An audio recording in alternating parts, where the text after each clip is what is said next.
These are your chapter 13 notes on meiosis and sexual life cycles. Just a couple of things you probably already know, but just as reminders from Bio 1. Heredity is the transmission of traits from one generation to the next. Variation is genetic differences, such as that two individuals or cells are not exactly alike. Genetics is the study of heredity. And the process of meiosis, which is the cell division creating sex cells, and fertilization, which is the fusion of egg and sperm, maintain the chromosome count for a species during the sexual life cycle. So, for example, see if I can write today. Oh, my pen does not like to write anymore. I don't know what happened to that. For example, the human diploid number of chromosomes is 46. So the egg and the sperm each have 23 chromosomes. And during fertilization, when they fuse, the zygote would have 46 chromosomes. And then that cell would divide and divide and divide and divide, creating more cells that all have 46 chromosomes. This just shows what a chromosome is. Sometimes we forget that a chromosome is just packaged DNA. So here's your DNA in the first picture. And in the second picture, you see nucleosomes. That's the DNA is wrapped around histones. And then those histones and all that DNA are bound tightly together. And that is looped together and condensed into the chromosome structure. So all of your DNA that stretches about as long as a car, about 3 meters, can be packaged into 46 tiny little structures, 23 of which you got from your mom and 23 you got from your dad.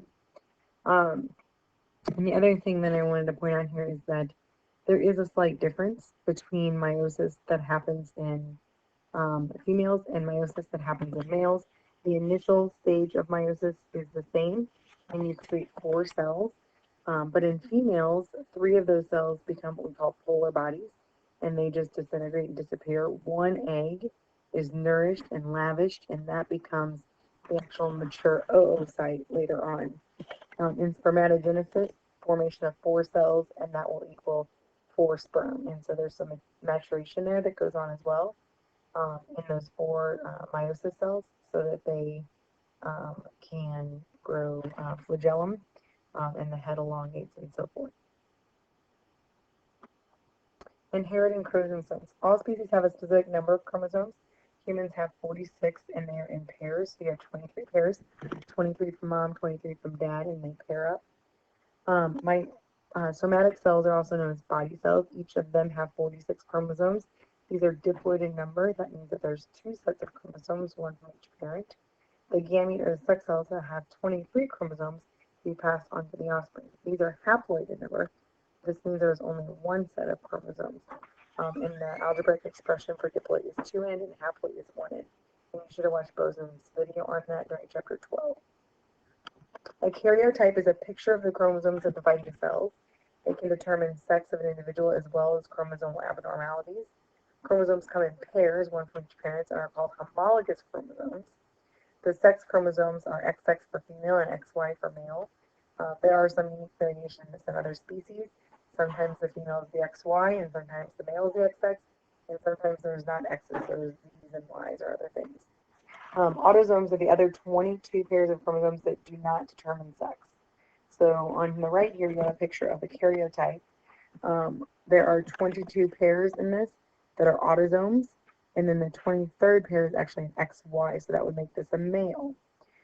Just to kind of point out some parts, this is a 2 parts of a chromosome, 2 sister chromatids, and they are homologous, which means that they have the same genes on them, not necessarily the same version of that gene, but the same traits. And they're connected by a centromere in the center. Let's talk a little bit about reproduction. Asexual reproduction is when a single individual is a sole parent and passes copies of all its genes onto its offspring without the fusion of gametes. This gives rise to a clone, which is a genetically identical offspring.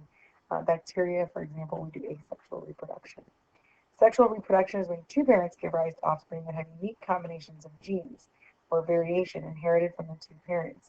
Genetic variation is an important consequence of sexual reproduction. It increases the chance of survival of the entire species. The other thing I want to point out is that asexual reproduction, when you're talking about cellular reproduction in your body cells, that's asexual because one parent body cell is giving rise to two new parent body cells that are identical to the original. So, for example, skin cell reproduction, that would be asexual. But as an organism, humans are sexual reproducers. There are many life cycles, a generation to generation sequence of stages in the reproductive history of an organism, from conception to production of its own offspring. There are several types of sexual life cycles. We'll focus on the human sexual cycle, which is basically the same in all mammals. In the human life cycle, germ cells undergo meiosis, creating egg and sperm, which then fuse during fertilization to create a zygote. That's the first cell of the offspring. There are some other life cycles, alternation of generations. Plants in some species will actually exhibit diploid and haploid stages that are both multicellular. And then fungi and some protists even have a little bit different of a life cycle. So we'll kind of look at these here. So in animals, you'll see that the 2N diploid cell will undergo meiosis, and that will create two gametes that are N, which is haploid. Those two will fuse during fertilization to create a 2N diploid zygote, and that zygote cell will undergo mitosis in order to create a multicellular organism.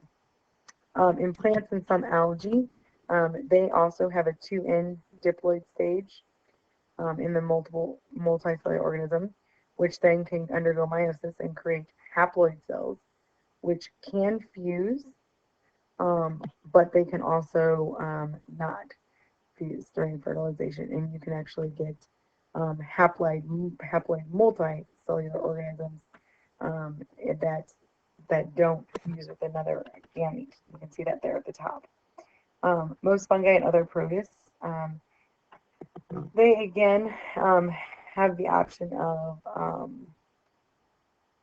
having a haploid unicellular or multicellular. So they don't have to be multicellular. They can also be unicellular and be haploid at the same time and not fuse with another gamete to create a diploid individual. Meiosis. The purpose of meiosis is to reduce the number of chromosomes to haploid creating gametes. There are two divisions in meiosis, meiosis 1 and meiosis 2. Remember, DNA is still copied prior to that cell division. Meiosis creates genetic variation in the gametes, then the gametes fuse together during fertilization, creating genetic variation in the offspring. So in prophase 1, the chromosomes will condense. The big difference here is that homologous chromosomes will pair up together and exhibit something called crossing over, where they exchange pieces of DNA. The nuclear membrane breaks down and spindle fibers form. In metaphase 1, the difference here is that the pairs of homologous chromosomes will arrange on the metaphase plate. They're not in a single file line like they were in mitosis. In anaphase, the homologous pairs will be pulled apart and the opposite ends of the pole, and the cell will split into two. In prophase 2, we're going to again form the spindle fibers, and the chromosomes will move towards the middle. In metaphase, the chromosomes are going to line up along the metaphase plate. So now they're no longer in pairs, they're single file. And because of crossing over that occurred in prophase 1, the sister chromatids are not exactly identical anymore. Chromosomes are separated at their centromere and pulled away from each other, and then the cells split, and now you have 4 cells.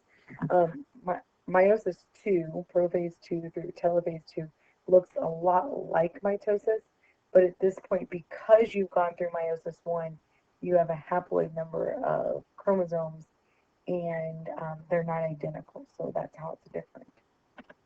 This just shows all those phases. Crossing over, you can see the chiasmata.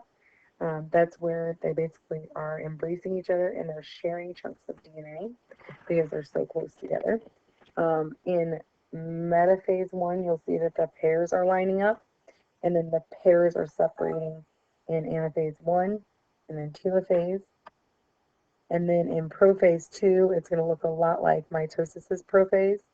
And then in metaphase, notice in metaphase that you can see like the orange chromosome has pieces of blue, and the blue one up at the top has pieces of orange, and that is because of the crossing over that occurred early on in prophase 1.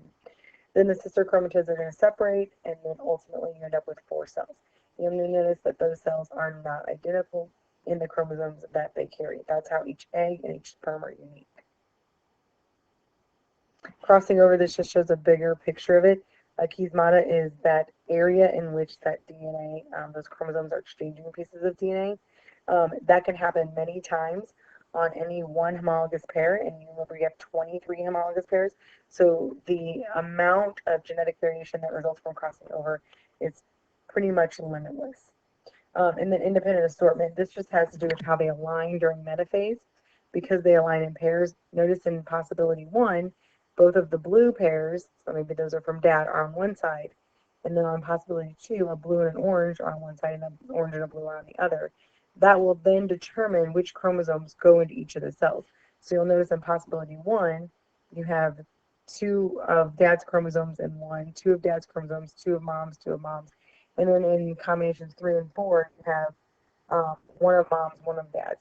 And so this is why, even though technically we receive half of our chromosomes from mom and half of our chromosomes from dad, we may look more like one individual than another, depending on what combination of eggs what combination you got from the egg and what combination you got from the sperm. You may have more of your dad's characteristics or your mom's, based on how those are arranged during independent assortment. And this is just showing the arrangement of 2 pairs. We have 23 pairs, and they arrange differently each time along that metaphase plate.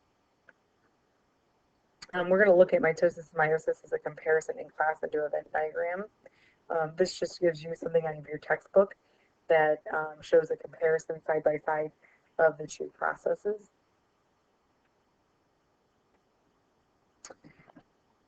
And I think so.